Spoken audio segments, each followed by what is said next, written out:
این یه ابر امارات 100 میلیون دلاریه و احتمالاً لاکچری ترین خونه ای که تا به حال به دست بشر ساخته شده.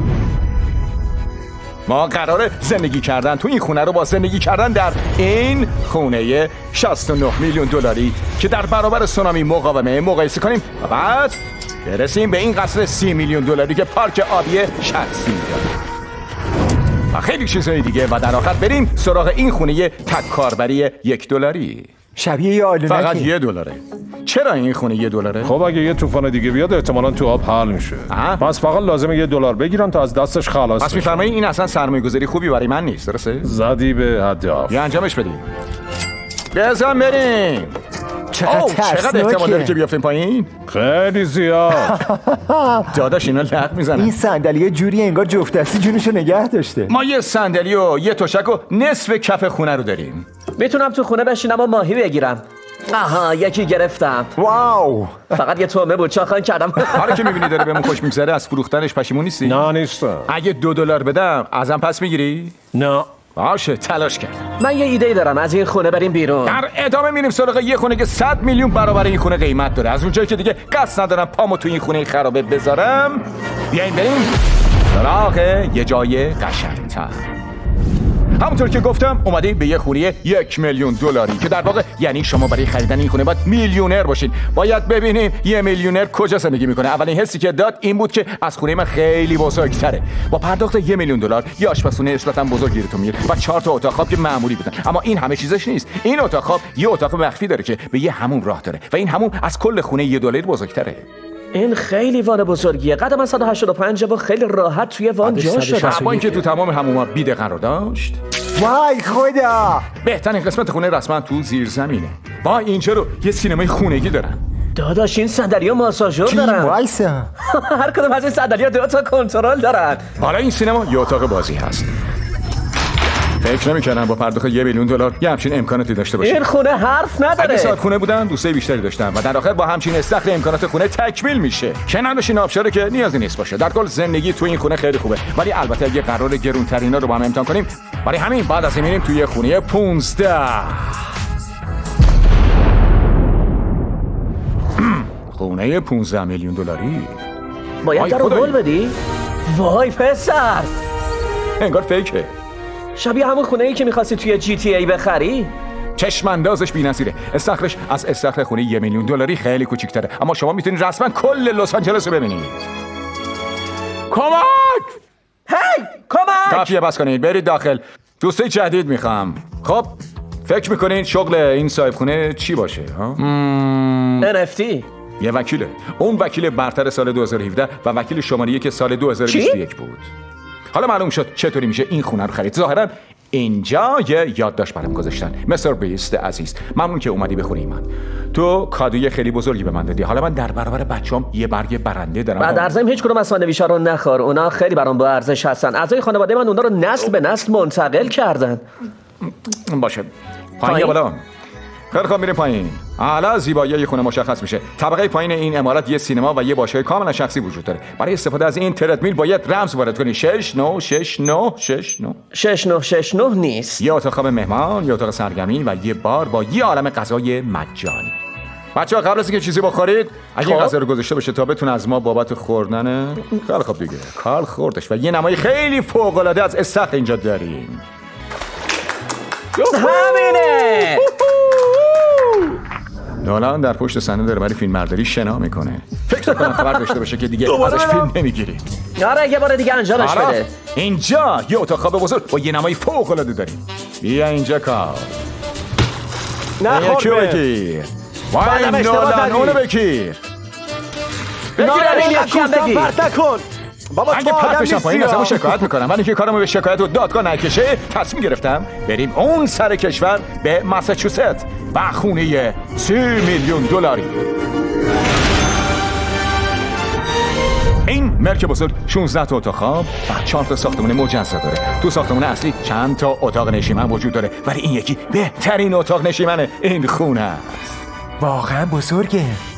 اینجا کجاست؟ اتاق رئیس جمهور. فکر میکنید چه کتابی به جز کتاب راه رسیدن به ثروت اثر بنجامین فرانکلین بتونیم پیدا کنیم؟ اون لامپو اختراع کرده و یه کتاب نوشته. فرانکلین. فرانکلین دقیقاً چیکار کرده؟ من میخوام این کتابو بخونم. از اتاق نشیمن به اتاق کار که رد بشیم به یه آشپزخونه بزرگ میرسیم که یه هدیه توش بود. صاحب این خونه با درست کردن شمس ثروتمند شده. اون برامون شمعای اختصاصی رو یکی درست بوی کرد. ساحل میده. درسته. چطوری این رو تو شمع درست؟ و بالاترین قسمت ساختمان اصلی این خونه صاحب خونه تونسته یه سکو برای بازی گلف بسازه. برید کنار. اما این در برابر باحال‌ترین قسمت خونه اصلا چیزی نیست. ساختمان بغلی یه گاراژ پر از ماشین‌های خارجی. شبیه گاراژ یه بازی ویدیوییه. اینجا پر از مدلای لامبورگینیه. شبیه شکلات فروشی مخصوص بزرگترا. نکته خوبش اینه که یه گاراژ دیگه هم داریم. دنبالم بیاین. داداش ماشینای اینجا از ماشینای قبلی هم بیشتره. خدای من اونجا باور رو کن اگه ببین. یک از اینا رو نگاه. بدوزیم اون اصلا متوجه نمیشه. چطوری اینا رو خریده؟ من 3 تا از این مدل میخرم. خریدن این همه ماشین خودش یه شغل تمام وقت حساب میاد. اینجا یه راه پله است. خب بذار ببینم به کجا میرسه. اینجا مثل یه کمد پر از ماشینه. زیر اون کاراش یه عالمه ماشین دیگه است. اونا باید یه کلید برق اینجا گذاشته باشن. اینجا 20 تا ماشین است ولی لامپ نداره. ها واو میشه. واو. یعنی من برای همین اینجا کلید برق نذاشتن. گفتم نمیشه 30 تا ماشین آورده باشن اینجا امکان اما نداره. برق کشی نکرده باشن. حالا اشتباهی منو ببخشید. تمام اتاق این خونه تا حالا عالی بودن. اما اگه اینجا مال من بود هیچ وقت از ساختمون بعدی بیرون نمیرفتم. اینجا فوق العاده است. نمیدونم به چه دلیل عجیب و غریب. اما کسی که این ساختمون رو ساخته به این فکر کرده که ساختن یه زمین تنیس سرپوشیده ایده خوبیه. یادآوری میکنم که داریم داخل یه خونه تنیس بازی میکنیم. من تنیس بلد نیستم. گروه خلافکارا دنبالم میاد. چی؟ امکان نداره. سالن بازی 2 طبقه. سالن بازی این خونه 20 برابر سالن بازی خونه 1 میلیون دلاریه. واو! اما تمامش این نیست. داداش این خونه همه چیز داره. خیلی خب من از اینجا ما نمیرم. داریم توی یه زمین بسکتبال که توی یه خونه از پینگ پونگ بازی میکنیم. با اولین پرتا. تمام قسمت این خونه 30 میلیون دلاری تا حالا خوب بودن. اما قسمت بعدیه که خاصش میکنه. از پله برید بالا تا به بهترین قسمت خونه برسید. چیزی که قراره ببینید دقیقاً همینجاست. اینجا رو ببینید. اینجا یه پارک آبی سرپوشیده. این کلا یه دنیای دیگه. ببین هلیشات چقدر دور شده هنوزم داره میره. برید کیف کنید ولی چیزی رو نشکنید. چشم قربان. میخوایم همه با هم با سرسره بریم پایین.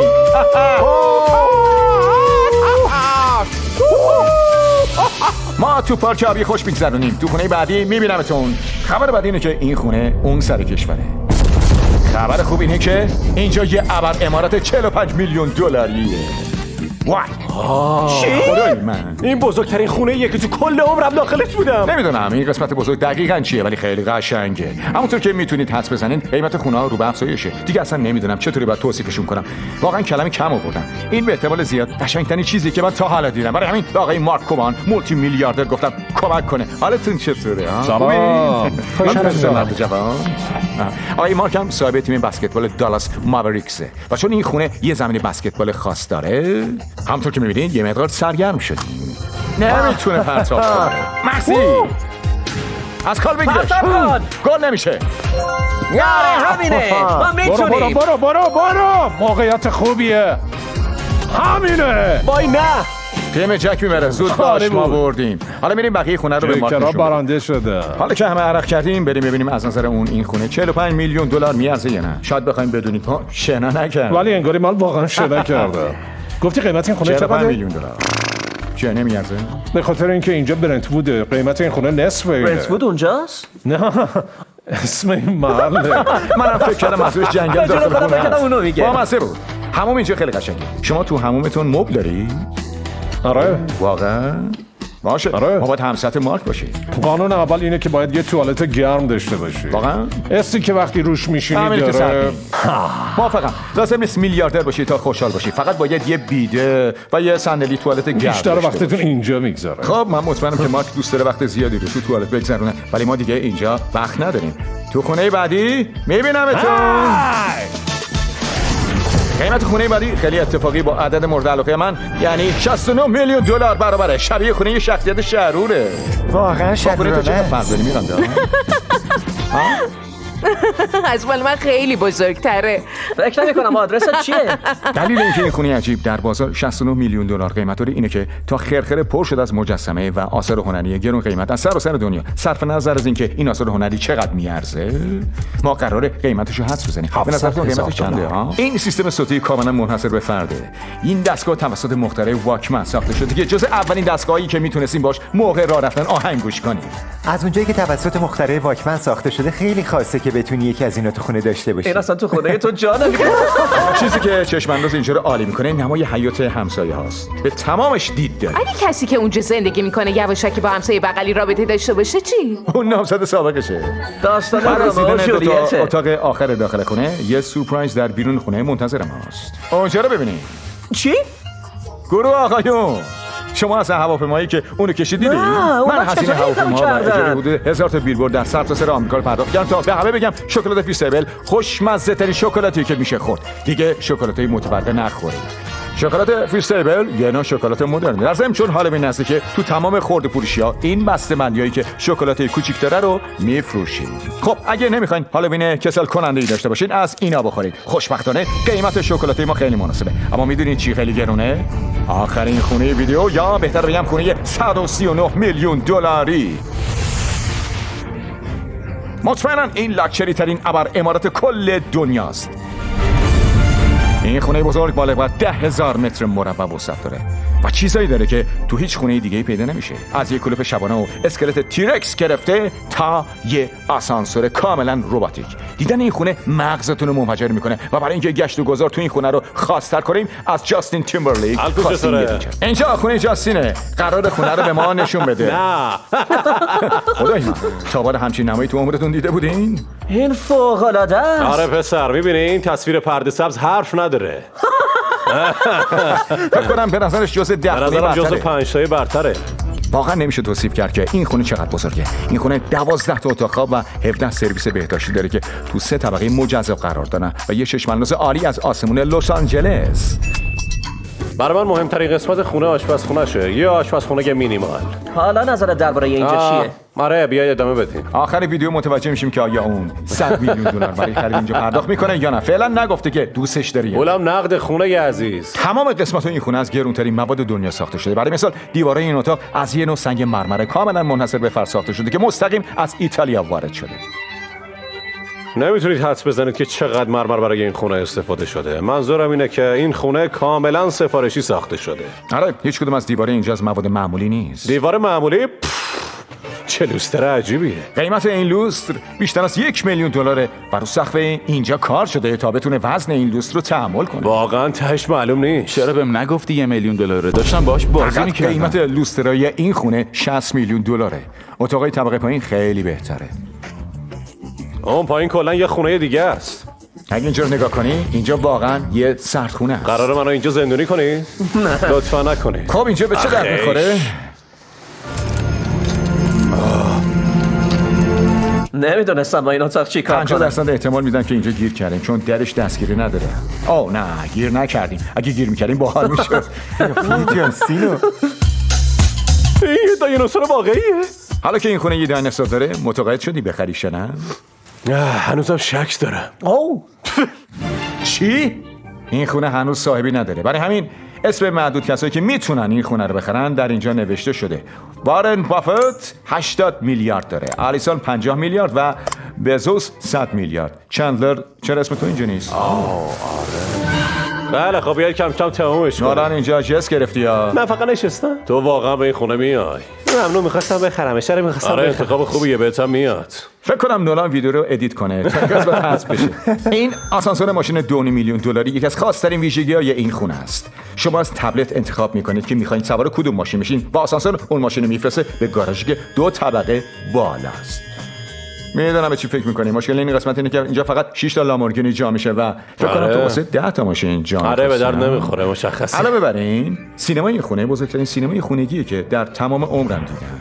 واو. شبیه یه سینمای تا واقعیه. اینجا این بهترین سینمای خونگیه. و این این صندلی‌ها به فقط حالت $100 خوابیده خرج در برداشته. اینجا رو ببین جیمی، دکمه ماساژ رو منو فشار بده.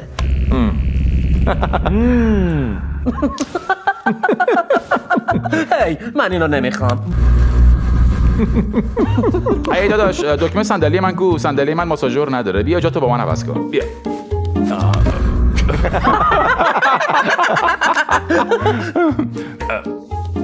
پسر این عالیه.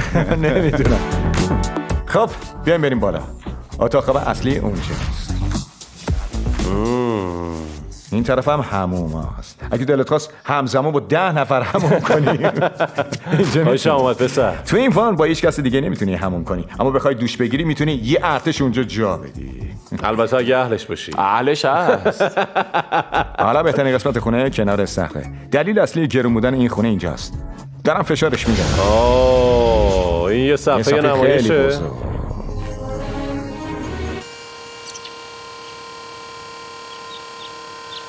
خیلی کنده. ولی چیز جالبیه ها. درسته همینطوره. آره حس درسته. هیجان انگیزی داره. خیلی باحاله. باش حال میکنه.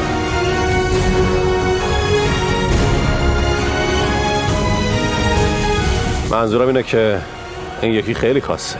چه چشم انداز قشنگی از لس آنجلس داری. تصور کن این صفحه نمایش هست در دیگه. لس به آنجلس نظرم بود. هست. اصلا آره. این هست. مرکز لس آنجلسه و اونجا مرکز لس آنجلسه. محض اطلاع کارل 185 سنت. آره کم و بیش یه چیزی تو بعد همین ببینید مایه این ها. صفحه نمایش چقدر ازش بلندتره. خیلی خب جاستین، تو همه جای خونه رو دیدی. حالا میخوایم بدونیم، در واقع میخوایم بدونیم که 100 میلیون دلار نقد داری یا نه. درست میفرمایید. این خونه رو میخری یا نه؟ لباس نولان هم میدیم لباس منو دوست داری؟ لباس اونم میدی؟ آره. هستمش. اون خرسی که لباس پاره کردم باش میدین یا نه؟